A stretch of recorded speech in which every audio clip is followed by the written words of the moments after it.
Good afternoon, race fans, sim fans, RC fans. Racing 393 here again today. And today we're going to be looking at another oldie but goodie. Now in front of you here, I'm not sure if you've seen this one before. What I'm going to remove the body shell. Bear in mind the body shells are pretty.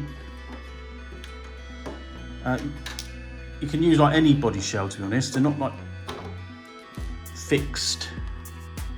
You've got to have this one. This is actually a Cosworth Escort.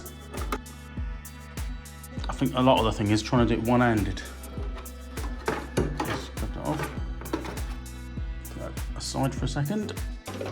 Right, and so here we have a Schumacher Fusion.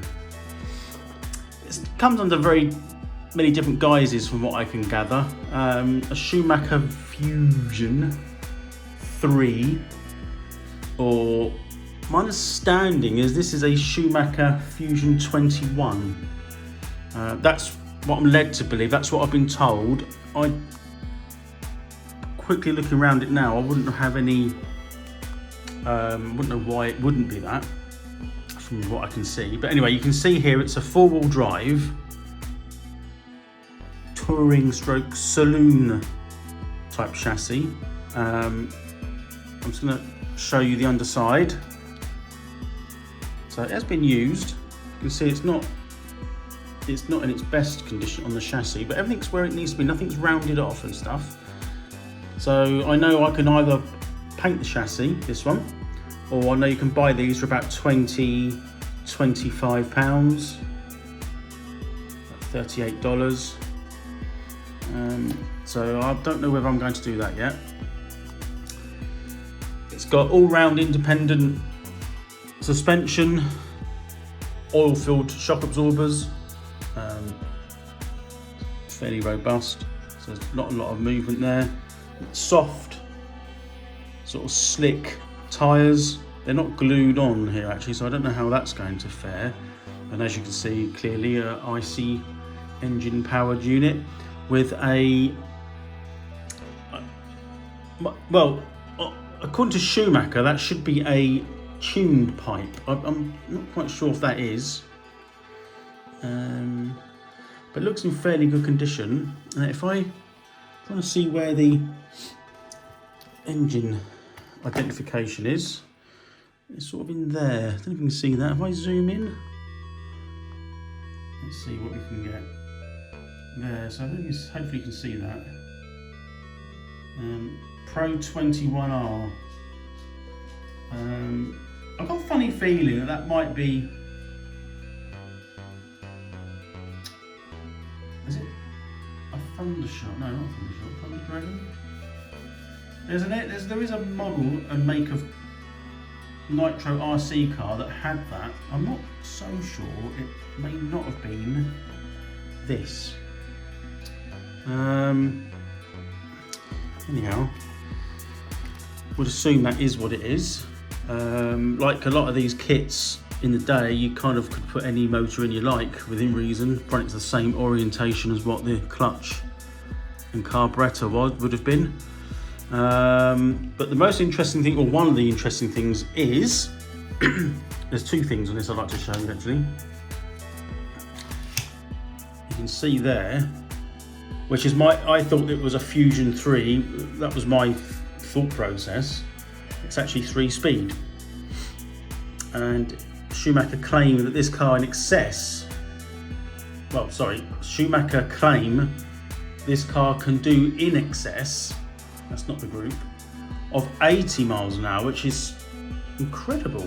And when you consider that this kit, I don't know if you know what year it was, but these came out around 2002. So, wow,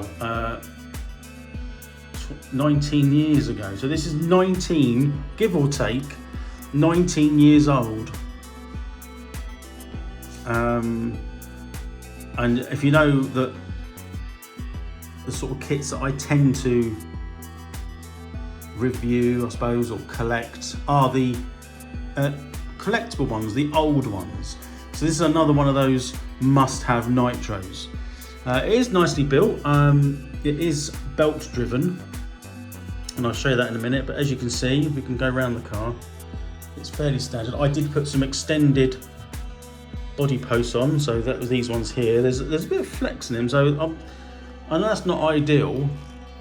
I could sort of mock something up to go in between. There is a bit of flex, and there's also some flex in the. It's not so much these flexing, but it's flexing in there as well. The fronts just slot in. There's a bit of flex. It's less in that because of, you know, the actual mount isn't as flexy. The box there on the side is where all the electrics go. So I've taken the 27 megahertz system out, receiver, and put in a 2.5 gigahertz receiver, Fly Sky. So it attaches it to my transmitter. Everything works. It's been tested, as in all the electrics work. I think I might put some rechargeable NiCads in the battery box there, because it's only running on AA's at the moment. But yeah, this is 4-wheel drive. It's a bit tricky to see, but I'll try and show you. So I'm going to go over the top there, and then I'll zoom in. So there you can probably see the belt, and the belt tensioner is underneath the chassis, which actually you can see here. So that bit there is the belt tensioner, which you can see that will slide along those slots. I haven't tested it yet, but apparently you don't want any more than about 5 millimeters of movement in the belt. And because of the sort of the performance of this car, back in the day even, Schumacher did recommend that if you was from a racing perspective, these belts will be changed every race meeting. You can still get the belts, so I can probably pick one of those up just in case. Anything else I can tell you about this car? Not a huge amount, because I don't know a lot. It is a bit of a funny, odd wheelbase. The body shell I bought, which is, as I say, is a. I'll show you the body shell. That will sit. I don't know how to do this one-handed. Probably not. Bear with me. It is on, kind of.